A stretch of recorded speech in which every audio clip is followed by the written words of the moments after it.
Break के बाद स्वागत है इस वक्त की सबसे बड़ी खबर IBS24 पर विस्तार से आप देख रहे हैं। 5 राज्यों में चुनावी तारीखें बस अब से कुछ देर बाद दोपहर 12 बजे चुनाव आयोग की प्रेस कॉन्फ्रेंस में यह पूरा चुनावी कार्यक्रम सामने आ जाएगा। इस वक्त की चुनाव से जुड़ी सबसे बड़ी खबर पर IBS24 की महा कवरेज शुरू हो चुकी है। सबसे बड़ी तैयारी IBS24 ने कर रखी है। जैसा आप टीवी स्क्रीन पर अभी से देख रहे हैं, ये मौजूदा स्थिति है दलों की, ये मौजूदा रिपोर्ट कार्ड है दलों का जो सरकार चला रहे हैं और जो सरकार बनाने की इच्छा रखते हैं, उनका स्कोर बोर्ड अभी आप टेलीविजन स्क्रीन पर देख रहे हैं। मध्य प्रदेश की कुल 230 सीटें हैं। फिलहाल बीजेपी के पास 126 सीटें हैं, जबकि कांग्रेस पार्टी के खाते में फिलहाल 96 सीटें हैं और अदर्स के पास में 8 सीटें हैं। इसी तरह छत्तीसगढ़ में मौजूदा स्थिति जो है वो भी आपको टेलीविजन स्क्रीन पर ठीक नीचे दिख रही है। कुल 90 सीटों पर चुनाव होने हैं, जिसमें फिलहाल कांग्रेस के पास 71 विधायक मौजूद हैं, भारतीय जनता पार्टी के पास 13 हैं और अभी अभी विद्यारतन भसीन उनकी सीट वैशाली नगर दुर्गाली वो खाली हो चुकी है, उनका निधन हुआ। इस तरह पूरा स्कोर बोर्ड जो आप देख रहे हैं वो टेलीविजन स्क्रीन पर हमने अभी से तैयारी कर रखी कि ये मौजूदा स्थिति है और इसमें परिवर्तन लाने के लिए, अपने दल को ऊपर लाने के लिए या अपनी स्थिति बनाए रखने के लिए दल अभी बेहद तैयारी में जुटे हुए हैं। 2023 के नतीजे बहुत सी बातों का निर्णय करने वाले हैं। 2024 की बहुत सारे दलों की भूमिका क्या रहने वाली है, किस तरह रहने वाली है, इसका फैसला करने वाले हैं। इसीलिए अब की बार के जो चुनाव हैं वो काफी महत्वपूर्ण हैं। और इस वक्त हमारे साथ में के मिश्रा कांग्रेस पार्टी से वरिष्ठ नेता हैं और प्रमुख तौर पर प्रवक्ता के नाते वो सामने आते वो जुड़ गए। मिश्रा साहब, स्वागत है आपका IBS24 पर। चुनावी तारीखें आ रही, कार्यक्रम आ रहा है, हालांकि अभी से पूरा का पूरा दलों का मिजाज चुनावी है, पूरी तैयारी आपकी चुनाव को लेकर के, क्या कहना चाहते हैं? मैं ऐसा मानता हूं कि अभी तक जिस तरह राजनीतिक तानाशाही का दौर इस मध्य प्रदेश में गुजर रहा था, आज 12 बजे इलेक्शन कमीशन की प्रेस कॉन्फ्रेंस के बाद कुछ अंशों में यहाँ लोकतंत्र दिखाई देगा, क्योंकि जिस तरह सत्ता के नशे में सरकार वन साइड काम कर रही थी और कोई सुनने वाला नहीं था, देखने वाला नहीं था, उससे आज 12 बजे बाद मुक्ति मिलेगी। मिश्रा जी, ये भी माना जा रहा है कि जो पूरा इलेक्शन कमीशन की प्रेस कॉन्फ्रेंस के बाद का वातावरण होगा, इसके लिए अब की बार दलों ने खास तैयारी की और आज जैसा आपने भी अभी भी आरोप लगाया कि एक तानाशाही का वातावरण है, आप लोग क्या उम्मीद कर रहे हैं, कैसे आपने तैयारी की है नजर रखने की? पूरी तरह हम लोगों ने बिफोर इलेक्शन अपनी स्ट्रेटजी तय कर ली है और अब सरकार से लोकतंत्र को बचाने के लिए सीधी तौर पर हमें दो हाथ करना है, तो वो सारी तैयारियां पार्टी के शीर्ष नेतृत्व ने पूरी कर ली है और हम जरा भी ऐसी कोताही नहीं होने देंगे जो लोकतंत्र के लिए बाधा हो। सरकार के नशे में, सत्ता के नशे में जो सरकार के लोग कर रहे हैं, चाहे वो नौकरशाह हो या राजनेता हो, उनकी तानाशाही पर हम लोग लगाम बनाएं, इसकी हमारे पास पूरी तैयारी है। उसके लिए हमें जो भी कीमत चुकानी पड़े हम चुकाएं।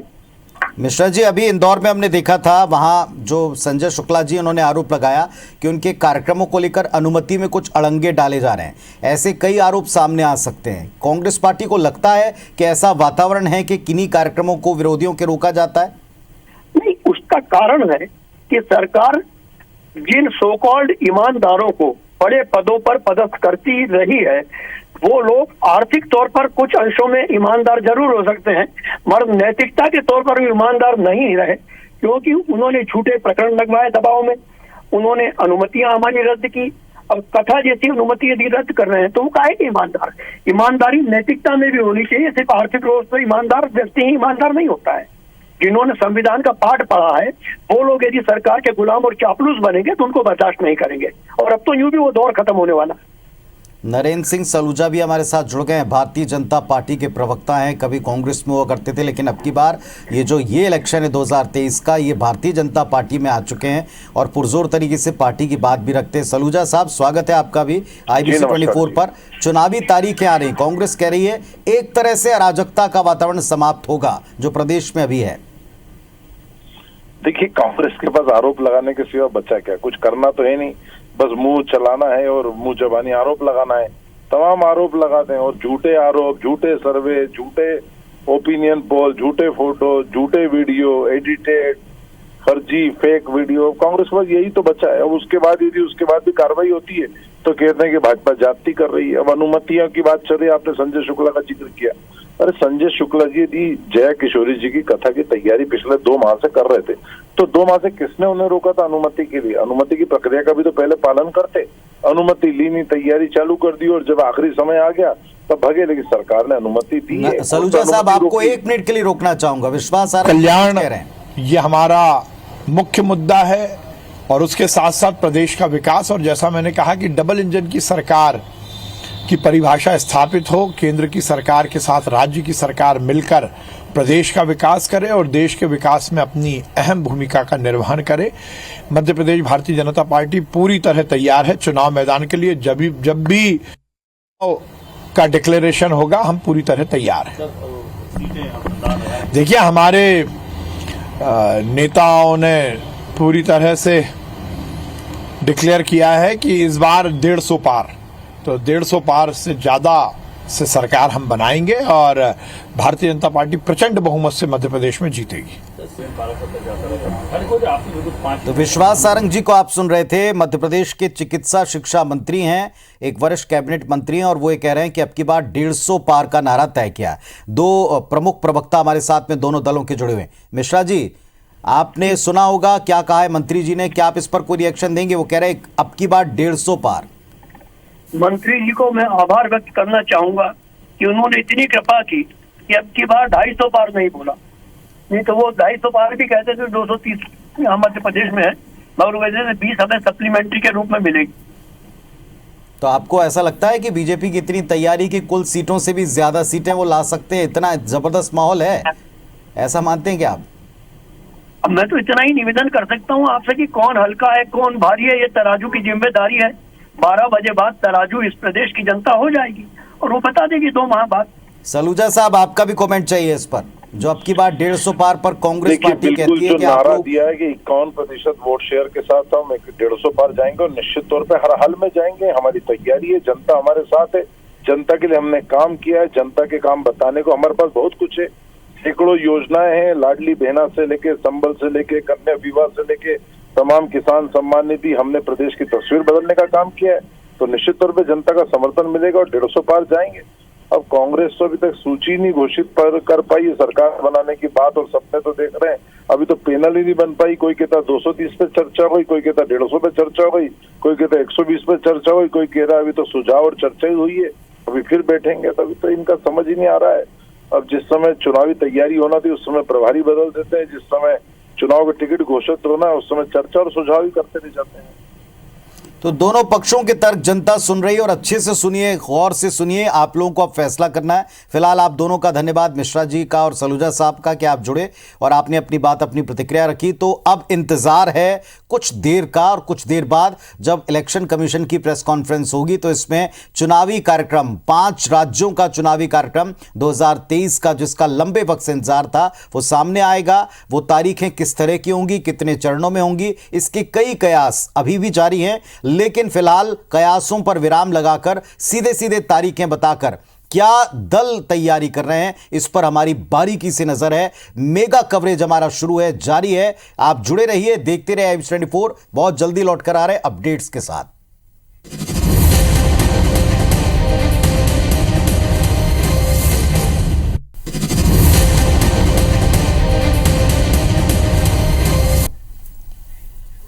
नमस्कार, बहुत बहुत स्वागत है आप सबका। आपके साथ मैं हूं पुनीत पाठक और मैं हूं आपके साथ आकांक्षा पांडे। तो पुनीत जी, देखिए काउंटडाउन बस शुरू हो चुका है विधानसभा चुनाव का जी। सबसे पहले अपने दर्शकों को एक बार फिर से इस वक्त की सबसे बड़ी खबर बता दे कि आज विधानसभा चुनाव की तारीखों का ऐलान हो सकता है, क्योंकि चुनाव आयोग दोपहर 12 बजे प्रेस कॉन्फ्रेंस करने वाला है। तो आज की सबसे बड़ी खबर यही है कि 5 राज्यों में चुनावी कार्यक्रम का इंतजार, आकांक्षा, आप हम सब भी कर रहे थे। हमारी टीम तैयार है, दलों के मुख्यालय की तैयारी पूरी है। और इस वक्त आप IBS24 का स्क्रीन देख लें, यह मौजूदा स्थिति जो दलों की मध्य प्रदेश, छत्तीसगढ़ में है। इन 5 राज्यों में जहां चुनाव होने हैं उसमें हिंदी पट्टी के ये 3 बड़े राज्य हैं, राजस्थान, मध्य प्रदेश, छत्तीसगढ़, इन तीनों राज्यों के साथ कुल 5 राज्यों का पूरा चुनावी कार्यक्रम बस अब से कुछ देर बाद इलेक्शन कमीशन देश के सामने रखेगा और उसी मुताबिक दल अपनी तैयारी को एकदम तेज गति से अंजाम देते नजर आ रहे हैं। एक के बाद एक कई सारे चेंजेस हम देखेंगे, आचार संहिता फौरन लागू हो जाएगी। बिल्कुल। और सर, सबसे पहले टाली के बारे में भी अपने दर्शकों को जानकारी दे दे, क्योंकि ये बहुत ज्यादा जरूरी हो जाता है कि साल 2018 में सियासी समीकरण क्या थे, किसके पास कितनी सीट्स थी। हालांकि सियासी समीकरण 5 सालों में काफी कुछ बदले भी हैं, लेकिन जब 2018 के चुनाव हुए थे, अभी बीजेपी के पास किन राज्यों में कितनी सीटें हैं, आप पूरा ये समीकरण हमारे इस वक्त ग्राफिक्स के जरिए, टैली के जरिए समझ रहे हैं। सबसे पहले शुरुआत मौजूदा स्थिति है, अपने दर्शकों को क्लियर कर दें कि 2018 के बाद जैसा आकांक्षा ने कहा कि बहुत से चेंजेस आए, अब जो स्थिति है इन 5 राज्यों में, ये आप इस टैली में देख पा रहे हैं। शुरुआत मध्य प्रदेश से करते हैं आकांक्षा। बिल्कुल, बीजेपी के पास 126 सीटें हैं। कांग्रेस की अगर बात की जाए तो कांग्रेस के पास 95 सीटें हैं। और बेहद दिलचस्प हो जाता है मध्य प्रदेश का महासमर, क्योंकि पुनीत जी, हमने देखा था साल 2018 में सरकार बनी थी कांग्रेस की, हालांकि बहुमत का आंकड़ा किसी के पास भी नहीं था, गठबंधन की वहां पर सरकार बनी और उसके बाद कांग्रेस ने वहां पर सत्ता पाई। और उसके बाद लेकिन जिस तरह के वहां पर हालात बने, कांग्रेस की सरकार गिरती और बीजेपी एक बार फिर से मध्य प्रदेश की सत्ता पर काबिज होती है।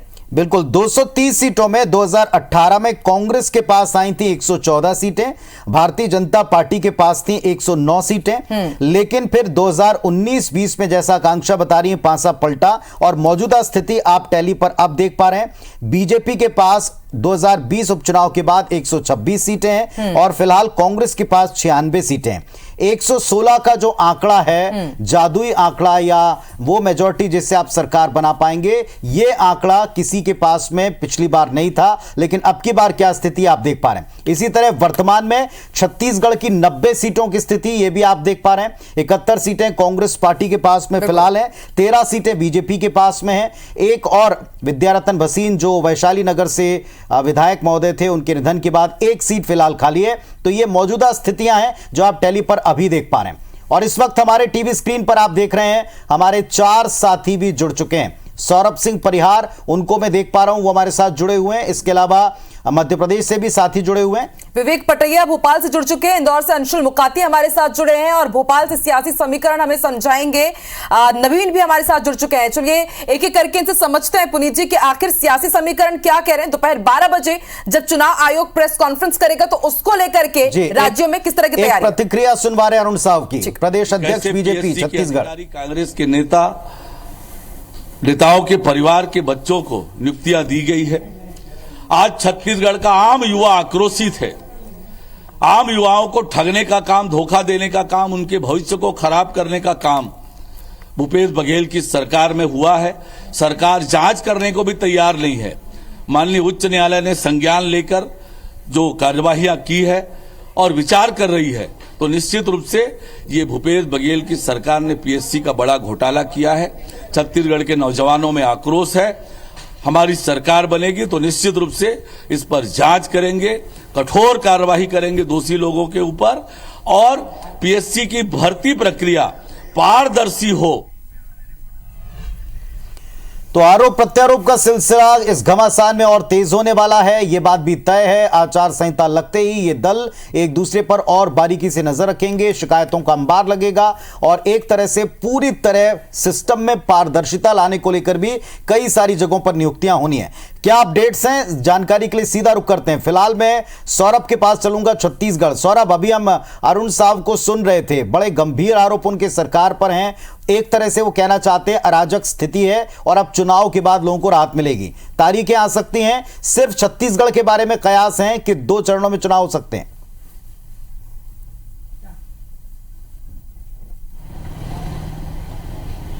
बिल्कुल, देखिए पुनीत, 2008, 2013 और 2018 2 चरणों में मतदान हुए छत्तीसगढ़ में।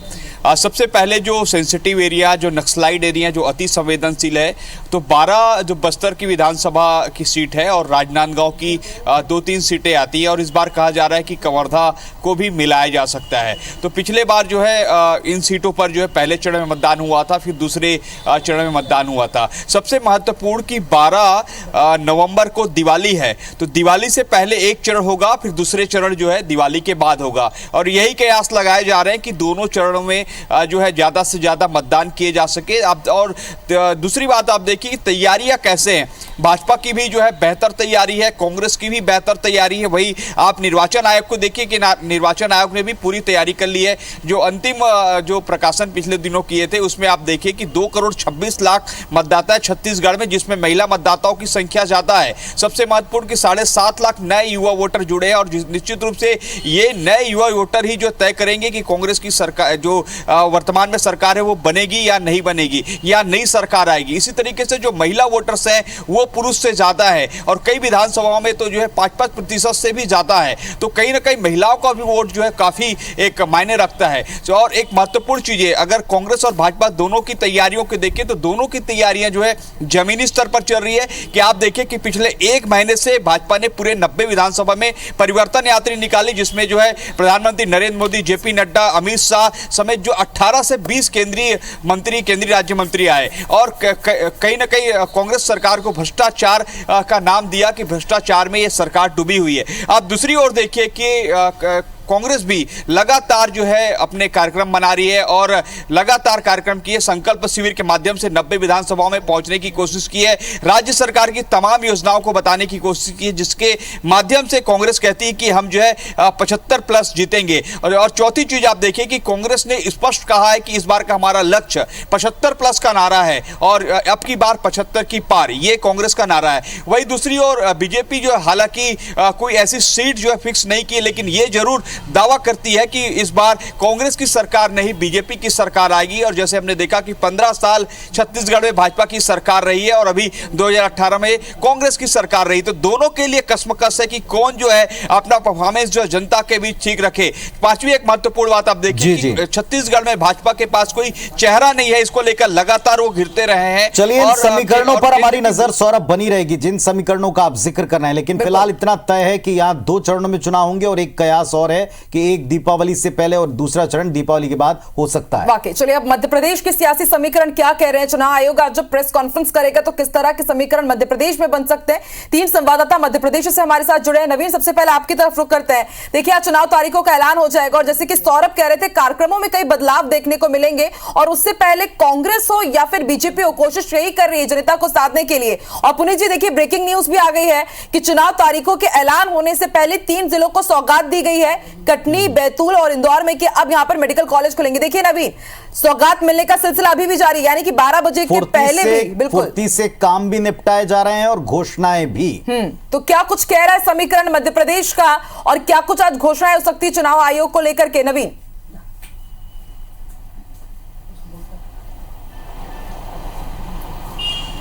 देखिए आकांक्षा, मध्य प्रदेश में 2018 में जो चुनाव हुए थे वो 28 नवंबर को हुए थे और 18 दिसंबर को काउंटिंग हुई थी। हालांकि इस बार ये उम्मीद की जा रही है, चूंकि नवंबर महीने में दिवाली है, तो ये उम्मीद की जा रही है कि मध्य प्रदेश में दिवाली के बाद विधानसभा चुनाव हो सकते हैं। चूंकि दिवाली की वजह से चुनाव प्रभावित हो सकते हैं, लोग अपने त्यौहार में व्यस्त रहेंगे, लिहाजा वोटिंग परसेंट पर असर पड़ सकता है। खैर ये अलग चीज़ है, 12 बजे के बाद ये साफ होगा कि मध्य प्रदेश में विधानसभा चुनाव की तारीखें क्या कहती हैं। लेकिन ये ज़रूर है कि मध्य प्रदेश में कांग्रेस और बीजेपी की तगड़ी तैयारी है। कांग्रेस इस चुनाव को प्रतिष्ठा का विषय मानकर लड़ रही है। 2018 में जब मध्य प्रदेश में कांग्रेस की सरकार बनी, कमलनाथ मुख्यमंत्री बने, हालांकि 1.5 साल चली। 2020 में जब कांग्रेस की सरकार गिर गई तो कमलनाथ को दिल्ली से तमाम ऑफर आए कि आप मध्य प्रदेश की सियासत को छोड़िए और दिल्ली को ज्वाइन करिए। जब एआईसीसी राष्ट्रीय अध्यक्ष की को लेकर संघर्ष कर रही थी कि एआईसीसी का राष्ट्रीय अध्यक्ष कौन होगा, तो उस रेस में कमलनाथ का भी नाम था। तो कमलनाथ के जो विश्वस्त हैं, नज़दीकी हैं, जो राष्ट्रीय स्तर की राजनीति करते हैं, उन्होंने दोबारा कमलनाथ को दिल्ली आने का न्योता दिया। लेकिन कमलनाथ ने यह साफ कर दिया कि जिस तरीके से मेरी कुर्सी गई थी, उस कुर्सी को मैं जब तक वापस पा नहीं लेता, मध्य प्रदेश में कांग्रेस की सरकार वापस बनवा नहीं लेता, तब तक मैं मध्य प्रदेश को नहीं छोड़ूंगा।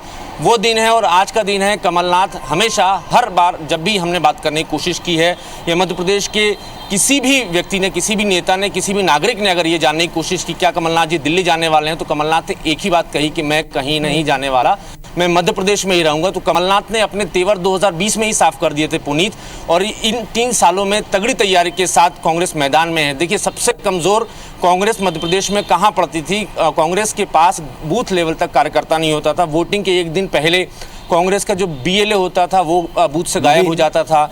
जिस तरफ आप पूरी चर्चा कर रहे हैं, एक तरफ जहां कमलनाथ हैं, दूसरी तरफ मैं चाहूंगा कि आप मुख्यमंत्री शिवराज पर भी बोलें। पिछले दिनों उनकी बहुत सारी सभाओं में से एक सभा में जब उनका यह कहना कि मैं बड़ा याद आऊंगा, यह बहुत चर्चा में रहा। अब की बार उनको टिकट दिया जाएगा नहीं दिया जाएगा, इस पर कांग्रेस की चीटाकशी वो भी किसी से छिपी नहीं है। तो क्या 23 का इलेक्शन बहुत से लोगों के भविष्य, इसकी दिशाएं तय कर सकता है?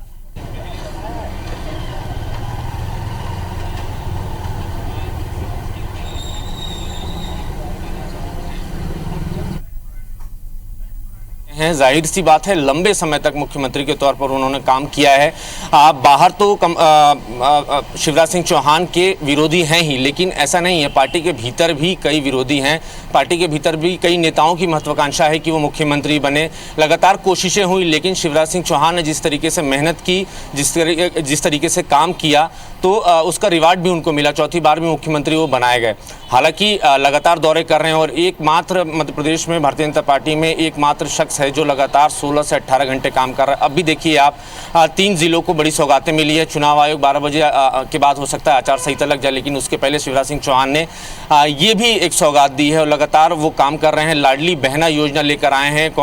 बीजेपी को उम्मीद है कि लाडली बहना के जरिए मध्य प्रदेश में तगड़ा माइलेज मिलेगा। 29 ऐसी विधानसभा सीटें हैं जहां पुरुषों के मुकाबले महिलाएं ज्यादा हैं, महिला वोटर ज्यादा हैं। ये बात आपने बिल्कुल सही कही कि दिन रात काम कर रहे हैं सीएम शिवराज सिंह चौहान, लेकिन इसी को लेकर के कांग्रेस आरोप भी लगा रही है कि अब उतनी पकड़ नहीं रह गई है।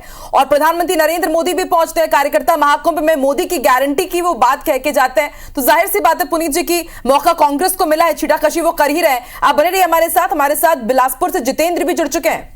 जितेंद्र के पास चलते हैं। जितेंद्र, अभी हम अरुण साहब जी को सुन रहे थे, उन्होंने भी सरकार पर हमले और तेज कर दिए हैं, क्योंकि अध्यक्ष वहां से हैं, एक बड़ा मैदानी हिस्सा है जो निर्णायक भूमिका अदा करता है। माहौल अभी आप क्या परिवर्तन इसमें पा रहे हैं? किस तरीके की पाबंदियों के पहले तैयारियां आप देख पा रहे हैं वहां? बिल्कुल पुनीत, देखिए जिस तरह से 2023 का विधानसभा चुनाव है, निश्चित तौर पर भाजपा के लिए ये महत्वपूर्ण चुनाव है, क्योंकि लंबे समय तक सत्ता में रहने के बाद अगर हम बात करें तो भाजपा सत्ता से बाहर हुई थी, कांग्रेस यहां पर सत्ता में आई थी। और खास तौर पर हम बात करें तो जो मैदानी इलाका, जिसको हम मानते हैं बिलासपुर संभाग का जो मैदानी इलाका है, ये कहीं ना कहीं छत्तीसगढ़ की राजनीति में महत्वपूर्ण स्थान रखता है, चाहे वो कांग्रेस हो या फिर भाजपा हो। बिलासपुर की अगर 24 विधानसभा सीट की बात करें, क्योंकि बिलासपुर संभाग में 24 विधानसभा सीट आते हैं, इसमें अगर हम बात करें तो 7 सीट भाजपा के पास वर्तमान स्थिति में है। पिछले चुनाव में जो परिणाम आए थे उसमें अधिकांश जो विधायक थे वो भाजपा के बिलासपुर संभाग से जीत कर आए थे। इसी तरीके से अगर बात करें तो 13 सीटों पर यहां पर कांग्रेस जीत कर आई थी, 2 सीट बसपा और 2 सीट जोगी कांग्रेस के खाते में गया था। ऐसे में बिलासपुर संभाग भाजपा के लिए भी और कांग्रेस के लिए, दोनों के लिए महत्वपूर्ण माना जा रहा है, क्योंकि कांग्रेस चाहती है कि बिलासपुर संभाग की 24 सीटों पर इस बार कब्जा किया जाए। वहीं भाजपा अपने पुराने जो परिणाम है 7 सीटों के, उसको दोहराते हुए इससे आगे बढ़ना चाहती है। ज्यादा से ज्यादा सीट जो है वो बिलासपुर संभाग से जीतना चाहती है। अब जब यहां पर चुनाव के तारीखों की घोषणा होने वाली है, उससे पहले अगर हम बात करें तो हमने देखा है कि किस तरह से बिलासपुर संभाग को लगातार राजनीतिक दलों ने तवज्जो दिया है। लगातार प्रधानमंत्री का यहां पर दौरा हुआ है, चाहे वो रायगढ़ की बात करें, चाहे वो बिलासपुर की बात करें। राष्ट्रीय दल के तौर पर कांग्रेस की अगर बात करें तो रेणु जोगी का दौरा हुआ। आपने विभिन्न दलों की बात बताई और इसमें एक महत्वपूर्ण बात जिस पर अभी आप आए जितेंद्र और आकांक्षा, आप भी ध्यान दीजिएगा कि पिछली बार जेसीसीजे का एक बड़ा दखल और एक बड़ा प्रभाव था। अन्य दलों ने जो कुछ 1 से 2% के वोट लिए थे, उनका भी प्रभाव इसी अंचल में, इसी मैदानी हिस्से में। वापस आपके पास लौटेंगे, लेकिन फिलहाल विवेक के पास में चलते हैं। विवेक, आप भी जरा समीकरण बताइए। देखिए जितेंद्र ने बताया कि बिलासपुर संभाग कितना महत्वपूर्ण हो जाता है कांग्रेस के लिए, बीजेपी के लिए, इतना कि प्रधानमंत्री नरेंद्र मोदी को वहां पर पहुंचना पड़ता है और वहां पर वापस चुनावी शंखनाद उन्होंने किया।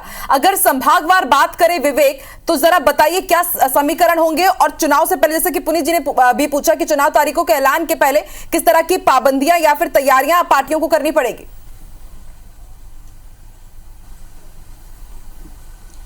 देखिए मध्य प्रदेश में चुनाव की घोषणा के पहले यदि हम बात करें तो बीजेपी अपनी 2 सूची जारी कर चुकी है और एक नाम की एक तीसरी सूची जारी की। मतलब अभी तक बीजेपी ने 79 कैंडिडेट अपने घोषित कर दिए हैं और इनमें से अधिकतर वो कैंडिडेट है जो हारी हुई सीटों पर उतारे गए हैं।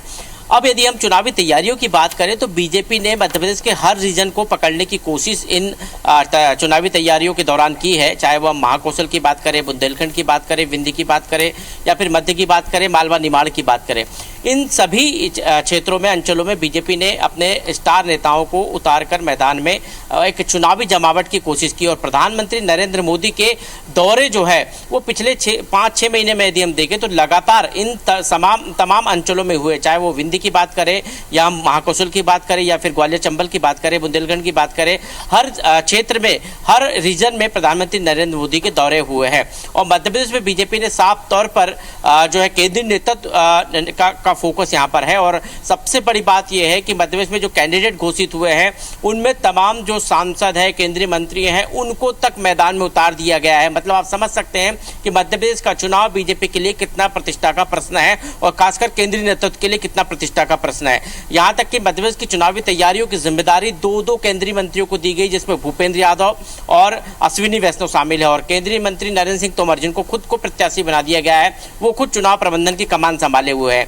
ऐसे में मध्य प्रदेश बीजेपी की तैयारियों को यदि हम देखें तो समझ सकते हैं कि बीजेपी के लिए चुनाव काफी महत्वपूर्ण है। और कहीं न कहीं जो स्थिति है, जो 3-4 महीने पहले जो स्थिति बीजेपी के सामने थी, वो स्थिति जो है इन सब तैयारियों के पीछे एक बड़ी वजह मानी जा रही थी कि बीजेपी को एक बड़ी चुनौती कांग्रेस से यहाँ पर मिलती हुई दिखाई दे रही है। पिछले चुनाव में यदि हम देखें तो ग्वालियर चंबल में बीजेपी को वो सफलता नहीं मिली थी जो मिलनी चाहिए थी और महज 7 सीटों पर बीजेपी सिमट गई थी। लेकिन इस बार बीजेपी को उम्मीद है कि ग्वालियर चंबल में वो ज्यादा सीटें लेकर आए और इसलिए वहां की कमान जो है नरेंद्र सिंह तोमर को दी गई। उनको खुद को मुरैना की दिमनी सीट से प्रत्याशी बना दिया गया। और दूसरी तरफ चलिए, कुल मिलाकर ये कहने की स्थिति है विवेक कि चुनौती आसान नहीं है किसी के लिए भी, चाहे मध्य प्रदेश हो चाहे छत्तीसगढ़ हो। 2 से 3 महीने के भीतर जितना परिवर्तन हम देख रहे हैं चुनावी माहौल में, बल्कि अगर इनको पखवाड़ों में बांटे तो ज्यादा बेहतर होगा। यह कहना गलत नहीं होगा कि कुछ पखवाड़े दर पखवाड़े हमने परिवर्तन देखे हैं। चुनावी वातावरण पहले से गरमाया है, लेकिन तारीखों के बाद यह चरम पर रहने वाला इतना पूरी तरह फिक्स है। जैसा भी आकांक्षा बता रही थी कि एक तो 3 जिलों की घोषणा हो गई है, मेडिकल कॉलेज के बारे में मध्य प्रदेश की कैबिनेट फैसला कर चुकी है और कुछ बड़ी प्रतिक्रियाएं भी हैं कैबिनेट मंत्रियों की, प्रदेश अध्यक्ष की इन चुनावी तारीखों पर, वो भी आपको सुनवाते हैं। आज दिन में प्रेस कॉन्फ्रेंस है, मैंने सुना, तो वो भी जानकारी सामने आ जाएगी। रही बात चुनाव की तैयारी की, तो आजकल तो 5 साल तैयारी के होते हैं। जैसे ही जिम्मेदारी मिलती है, जो सरकार में आते हैं, उसी दिन से जो आप काम करते हो वो चुनाव की तैयारियों के बतौर देखी जाती है।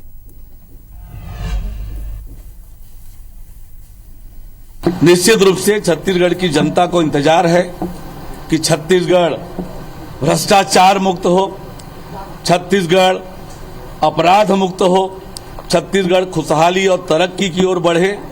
और इसके लिए चुनाव का इंतजार छत्तीसगढ़ की जनता को था। आज चुनाव आयोग चुनाव की घोषणा कर सकती है और निश्चित रूप से छत्तीसगढ़ की जनता भी तैयार है, भारतीय जनता पार्टी तैयार है। हम तो विकास और कल्याण के एजेंडे पे ही चुनाव मैदान में जाते हैं। गरीब कल्याण ये हमारा मुख्य मुद्दा है और उसके साथ साथ प्रदेश का विकास। और जैसा मैंने कहा कि डबल इंजन की सरकार की परिभाषा स्थापित हो, केंद्र की सरकार के साथ राज्य की सरकार मिलकर प्रदेश का विकास करे और देश के विकास में अपनी अहम भूमिका का निर्वहन करे। मध्य प्रदेश भारतीय जनता पार्टी पूरी तरह तैयार है चुनाव मैदान के लिए। जब भी चुनाव का डिक्लेरेशन होगा, हम पूरी तरह तैयार हैं। तो देखिए कैसे पुनीत जी दावे किए जा रहे हैं, वादे किए जा रहे हैं और सभी आश्वस्त है कि जीत इस बार हमारी ही होगी। लेकिन कहना गलत नहीं होगा कि कांटे की टक्कर मध्य प्रदेश में तो साफ तौर पर नजर आ रही है और कांग्रेस जरूर कहीं ना कहीं छत्तीसगढ़ में थोड़ी सी लीड लेती हुई नजर आ रही है। देखिए अब ये तो कयास ही कयास है तैयारियों में, लेकिन जैसा मैंने कहा कि एक तरफा मुकाबला कहीं नहीं। दोनों पक्षों के सत्ता पक्ष को भारी चुनौतियां झेलनी पड़ेंगी, इन पर भी बात जारी रहेगी। एक छोटा सा ब्रेक लेते हैं, ब्रेक के बाद जल्दी लौट कर आ रहे हैं।